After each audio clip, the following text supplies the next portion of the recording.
How's it going, everyone? It's PositiveGamer here today, and today we're going to be talking about my Razerblade 2016 14-inch beast of a gaming laptop. So sit back, relax, eat some popcorn, and let's begin the review. So the laptop specs are an Intel Core i7-6700HQ quad-core 2.6 GHz turbo boosted 3.5 GHz processor, a GTX 970M with 6 GB of VRAM, 16 GB of DDR4 RAM, and a 512 GB SSD drive.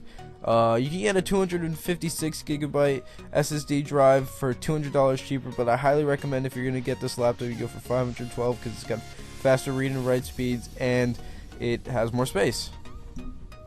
The Razerblade 14 feels very premium. It's made out of anodized aluminum, which makes it very sturdy.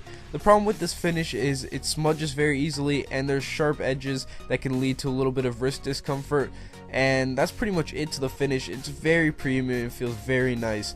The hinge has great tension. It allows for a one-handed opening, which is awesome, and it's very similar to a MacBook Pro, except it's black and you get all these smudges around. But yeah, it's very comparable to a MacBook Pro.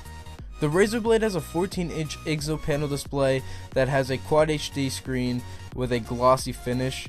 The display looks very sharp and amazing, but the problem is with the glossy finish there's a lot of glare from lights and it can be rather annoying. The screen does get pretty bright, so that helps combat the light glare, and the screen also gets pretty dim, so it allows for darkroom use.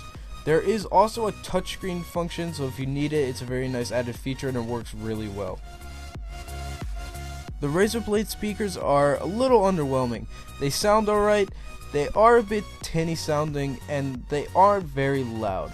So don't expect much from the speakers because they had very little space to add them in. They're alright for a laptop, just use some headphones and you'll be good. The Razerblade keyboard feels very nice. It's a chiclet keyboard, has really good travel, the keyboard lights are awesome and are very customizable. The only problem with the keyboard is the shrunken down arrow keys. It is a small laptop, so I understand if they had to do that, but it would have been nice to have an actual full-size arrow key section. The Razerblade touchpad feels very nice. It's very smooth and it feels great. The only problem with the trackpad is the trackpad buttons. They feel cheap and clicky, but other than that, I'd say it's one of the best I've ever used. The battery life on the Razerblade is pretty good. You get about 4 to 5 hours of battery life while web browsing, doing a little bit of editing, and then you get about an hour or two of gaming, so it's really not that bad for a gaming laptop. Gaming on this laptop is very solid with the GTX 970M. Here's some footage of some games and the FPS found while playing these games.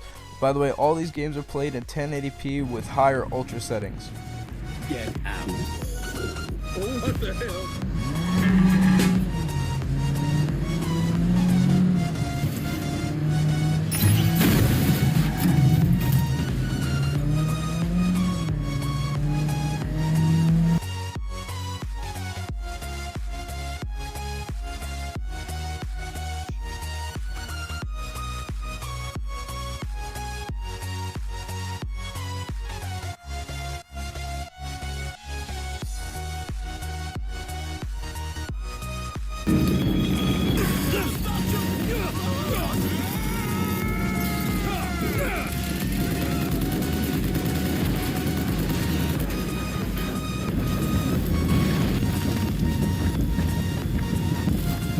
Alpha is hot! Alpha is hot!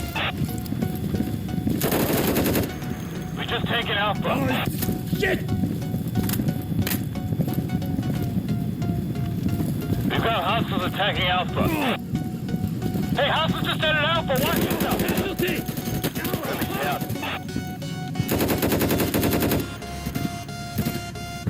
So you can see the laptop is very capable of playing high performance games. The fans though get very loud, like really loud, like a freaking airplane.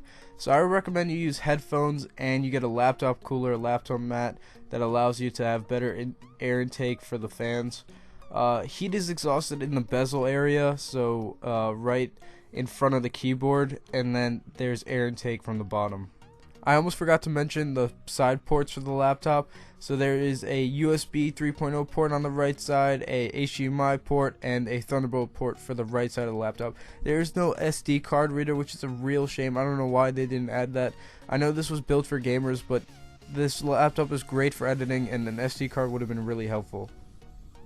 Now for the left side of the laptop, we have two USB 3.0 ports, a charge port, and a audio slash mic jack, which is a shame. They should have had both a separate audio and a mic jack, but they only have one, so you're gonna have to get a headphone that only needs one audio slash mic jack. So, is this laptop for everyone?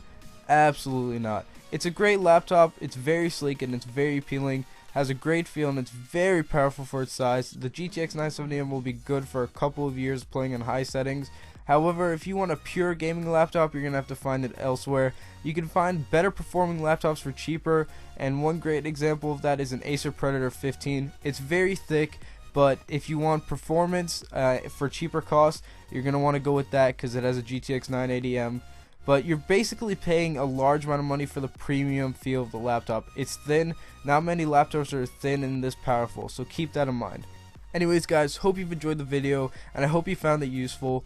This video took a while to make, so if you've enjoyed, please leave a like below. And if you want more stuff, please subscribe, and have a wonderful day.